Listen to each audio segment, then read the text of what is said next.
I used to think reactive dogs were simply badly trained dogs that owners failed to control properly. The more dogs I watched, the more owners I met, and the more situations I saw unfold in real life, the more I realized I had completely misunderstood what was actually happening. One moment changed everything for me. I watched a dog explode at the sight of another dog across the street, and instead of seeing aggression, I suddenly saw panic. That realization forced me to rethink almost everything I believed about reactivity.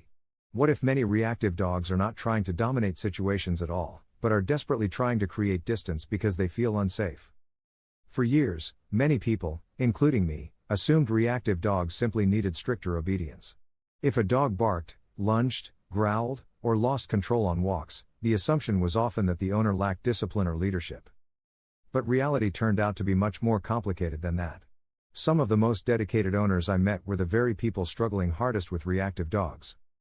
These owners were not lazy or careless. Many were training constantly, researching behavior, practicing routines, and still feeling emotionally exhausted every single day. That was the first major thing that changed my perspective. Reactive dog owners were often trying harder than anyone else, yet still feeling judged everywhere they went. You could see the stress written all over their faces during walks. They scanned environments constantly, trying to avoid triggers before their dog noticed them first. Then the reaction would happen anyway. One bark, one lunge, one sudden explosion, and suddenly every person nearby would stare at the dog like it was dangerous. The owner would immediately tense up with embarrassment. Some would apologize repeatedly even when nobody had actually been harmed. That moment stuck with me because I realized I had judged situations exactly the same way in the past. I saw the reaction itself without understanding the emotional buildup happening underneath it. Reactive dogs are often living in a heightened emotional state long before the visible outburst happens. By the time the barking starts, the dog may already feel overwhelmed internally. That was something I completely misunderstood before. I thought reactivity began at the moment of the explosion instead of understanding it often begins much earlier.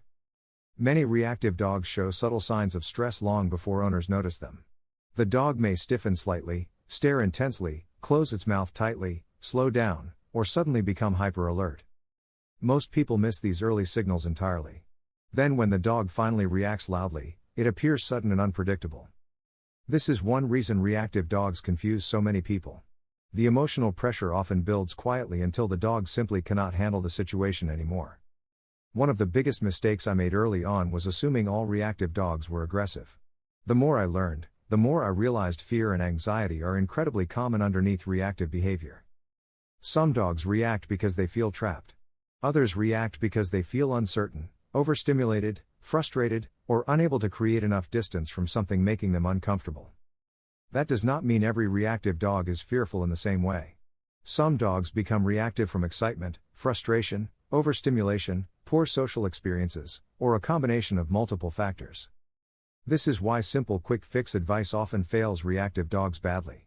The behavior may look similar on the surface while the emotional reasons underneath are completely different. Two dogs may bark and lunge identically while experiencing entirely different emotions internally. One may feel terrified while the other feels overexcited and unable to regulate itself. That realization changed how I started looking at behavior altogether. Instead of asking, "How do we stop the reaction?" I started asking, "Why does the dog feel the need to react in the first place?"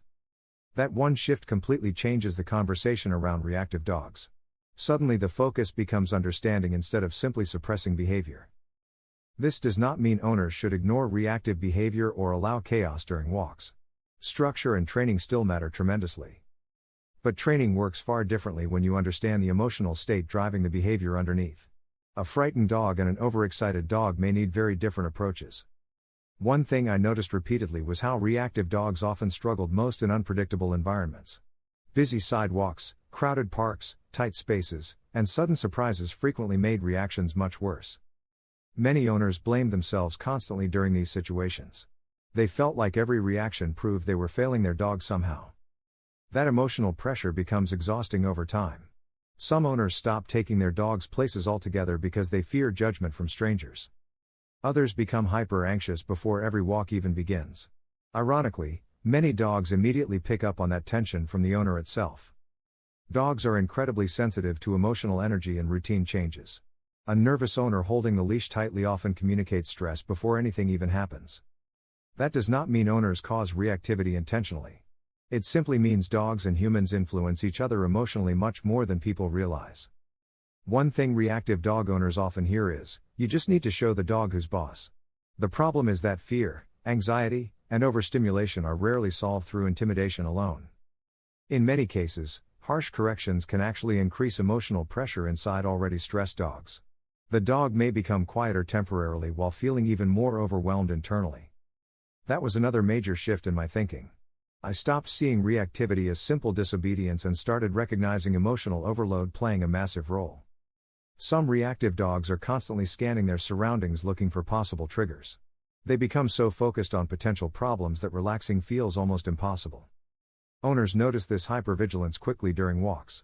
The dog may stare constantly, freeze at movement, or react instantly to distant sounds most humans barely notice.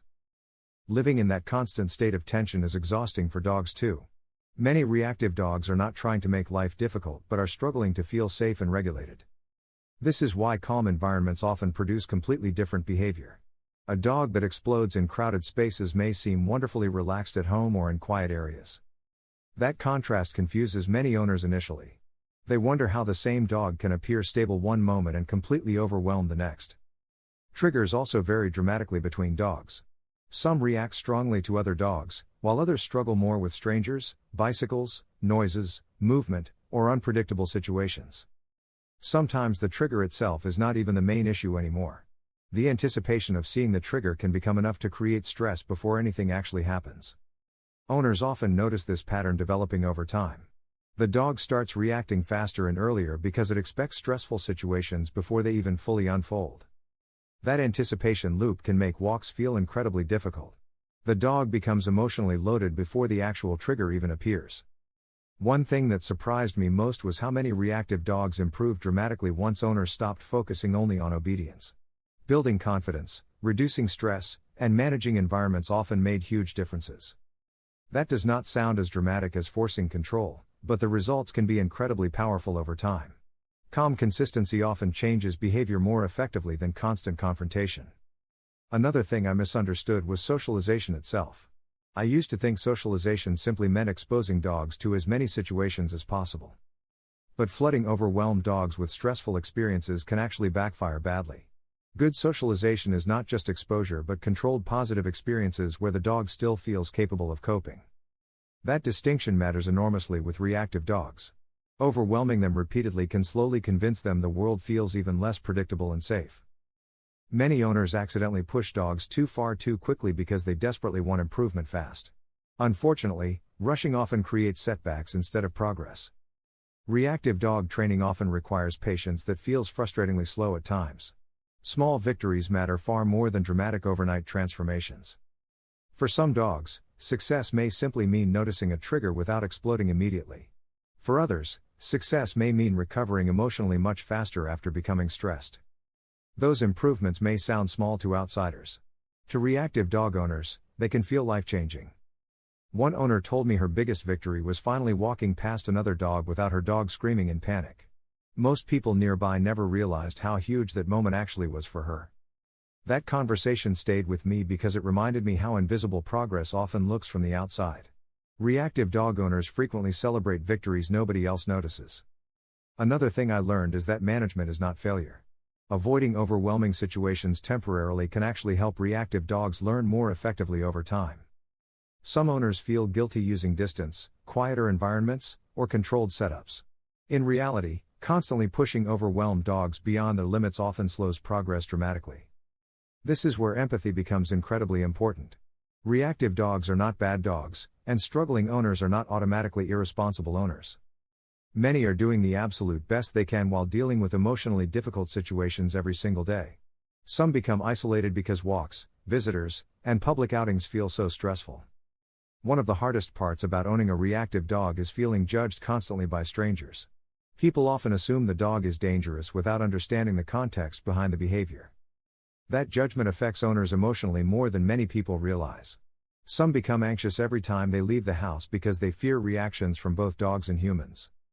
Ironically, reactive dogs themselves are often deeply sensitive animals. Many form incredibly strong emotional bonds with their owners despite struggling in public situations. At home, these same dogs may appear calm, affectionate, playful, and wonderfully gentle. That contrast is what makes reactivity so emotionally confusing for many owners. People start asking themselves painful questions constantly. Why is my dog like this? Did I ruin my dog somehow? Am I failing? Those feelings can become emotionally exhausting over time. This is why support and understanding matter so much within the reactive dog community. Owners who feel supported often become calmer and more consistent with training. That calmer mindset frequently helps dogs feel more stable too. Another important lesson I learned is that not every reactive dog will become perfectly social in every situation. Progress is often about improving quality of life rather than creating a flawless dog. That realization actually helped many owners relax emotionally. The goal stopped being perfection and became helping the dog feel safer and more capable over time.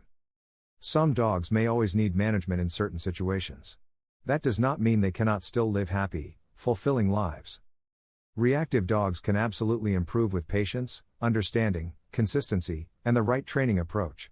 But the journey often looks slower and messier than social media success stories suggest. One major breakthrough for many owners happens when they stop measuring progress day by day. Improvement becomes easier to notice when viewed across months instead of individual difficult walks. Reactive dogs also teach owners incredible observational skills over time. Many owners become extremely good at reading body language, environmental pressure, and emotional buildup. They learn to notice tiny behavioral changes most people completely overlook. Subtle stress signals suddenly become incredibly important pieces of information. That awareness changes how owners interact with dogs in general. Many say they became far more patient and empathetic after living with a reactive dog. In a strange way, reactive dogs often force humans to slow down and pay attention more carefully. Owners begin understanding that behavior rarely exists without emotional reasons underneath it. This was probably the biggest lesson of all for me personally. I stopped seeing reactive dogs as problem dogs and started seeing overwhelmed dogs struggling to cope with difficult situations. That perspective shift changes everything. It replaces judgment with curiosity and frustration with understanding. Of course, reactive behavior still needs responsible management and training. Safety always matters for both dogs and people. But understanding the emotional side of behavior creates far more compassionate and effective approaches overall. Dogs learn best when they feel safer, calmer, and more capable of processing the world around them. One thing reactive dogs constantly remind us is that behavior is communication. Even loud, chaotic reactions often begin with emotional discomfort the dog does not know how to handle differently yet. That does not excuse dangerous behavior, but it does help explain it more clearly. Understanding behavior is often the first step toward changing it effectively. Today, when I see a reactive dog struggling on a walk, I no longer immediately assume the owner is irresponsible. I often assume the owner may actually be working incredibly hard behind the scenes. That shift in perspective changed how I see dogs completely. Sometimes the people trying hardest are the ones silently struggling the most. Reactive dogs are challenging, emotionally draining, and sometimes deeply frustrating. But they also teach patience, observation, empathy, and understanding in ways many people never expect. And honestly, I was completely wrong about them in the beginning. The more I learned, the more I realized reactive dogs were never simply bad dogs needing harsher control. Many were scared, overwhelmed, overstimulated, frustrated, confused, or emotionally overloaded in environments they could not process properly yet. Once I understood that, everything about reactivity started making far more sense. That does not make the journey easy for owners.